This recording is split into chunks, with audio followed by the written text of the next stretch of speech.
Good morning, હર મહાદેવ. સ્વાગત છે મારા ન્યૂ બ્લોગમાં. તો ગાઈસ, આજે આપણે અભિષેક કરવાના છીએ ભગવાનને. દૂધ, દહીં અને ઘીનો અભિષેક કરવાની છું હું આજે ભગવાનને. તો તમે ખાલી દર્શન કરજો ભોળાનાથના. આ શિવલિંગ હું લાવી હતી, દ્વારકાથી લાવી હતી. દ્વારકાથી શિવલિંગ લાઈન હું ઘરમાં કાયમથી પૂજા કરું જ છું. દીવાબત્તી હા તે બધું થાય જ છે, પણ શ્રાવણ મહિનામાં આ રીતે જો થઈ શકે તો પૂજા કરીએ છીએ. નકર પૂજા તો હું બીજું બધું ઘરકામ મારે કરવાનું હોય. પહેલેથી નિયમ કે પપ્પાના ઘરમાં પૂજા કરવાની અને મારે બીજું ઘરકામ ને એવું બધું કરવાનું હોય એટલે એવું હોય. હું શ્રાવણ મહિનામાં જ ખાલી પૂજા કરું છું શિવલિંગની. તો ગાઈસ, તમે બધા કેમ છો? તમે તો મજામાં જ હશો અને થોડું ટેન્શન મગજ ઉપર રહે. અને થેન્ક યુ તમને બધાને કે આટલો બધો મસ્ત કિંમતી ટાઈમ તમારો બગાડી અને મારો બ્લોગ જોવા આવો છો એ બદલ તમારો લોકોનો બહુ જ આભાર.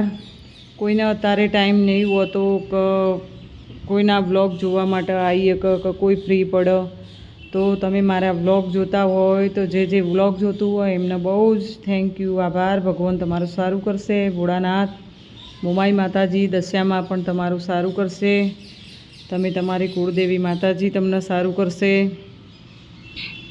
તો ગાઈસ, ભગવાનની આરતી થઈ ગઈ છે અને આપણે જો માનસી તો ઘેર છે નહીં, માનસી જઈના શાસ્ત્રીમાં હું પૂરીના આચલ 3 જણા સીએ ઘરે. તો ભગવાનની પૂજા પણ થઈ ગઈ. આ રીતે ડેકોરેશન કર્યું હતું મેં. તો આજે બપોરે જમવામાં બનાવી દાળ, હા કાઢું, ભાત બનાવ્યા, રોટલી અને કેરીની ચટણી અને દહીં છે. એકટાણું કરવાનું હો. બોલાય ચાલ બધાને જમવા. Good afternoon. કેમ છો બધા? મજામાં? ચાલો જમવા. આચલ માટે રસગુલ્લા લાયા છે. આચલનો રસગુલ્લા બહુ જ ભાવે છે ગચમ એવું.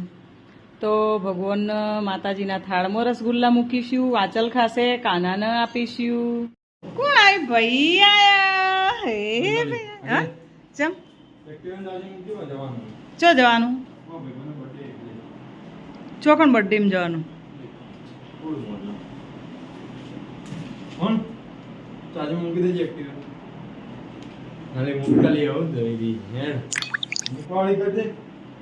પૂરી મુક્ષી મન ના ફાવે. પૂરી બે ચાર્જિંગ મૂકી દો મારું એક્ટિવા અને એક પેલા ભાઈના પાસેથી બેટરી લેતો નીકળ જવું તો જવું ફૂડ મોલ્લા. તો માતાજીની સાંજની આરતીમાં હું એકલી જ હતી ઘરે એટલે મેં આરતી કરી દીધી. આચલ જઈશ, એના જીજાજીનો જન્મદિવસ છે આજે. તો આરતીને બે જન્મદિવસ ઉજવવા માટે ગયા હતા અને સાઈડમાં મારે ઘી પણ બનતું હતું. એક બાજુ આરતી કરીને સાઈડમાં ઘી બનાવ્યું. તો ગાઈસ, તમે બધા કેમ છો? આજે તો કોઈ મૂડ રહ્યું નહીં. ખબર નહીં પડતી કે શના કારણથી મને આવું થાય. નથી બીમાર કે કશું ગમતું જ નહીં રોધવું ગમતું નહીં, ખાવું ગમતું, બેચેની ખબર નહીં પડતી શના કારણથી. મને એવી ખબર નહીં પડતી કે મને આ તકલીફ થાય એના કારણથી મને બેચેની રહે. કે એક મને એમ થાય કે કોઈક ખૂટે અમારા જોડે, કંઈક ખૂટે અમારા જોડે. એમ થાય કે મારા જોડે કેમ આવું થાય, કેમ આવું થતું છે મારા જોડે. અને હું હસતા મૂઠે બધું કોમ કરી લઉં ને, આ બધું હસતા મૂઠે બધું જ કરતી હોય ને એટલે કોઈને ખબર હું ના પડવા દઉં.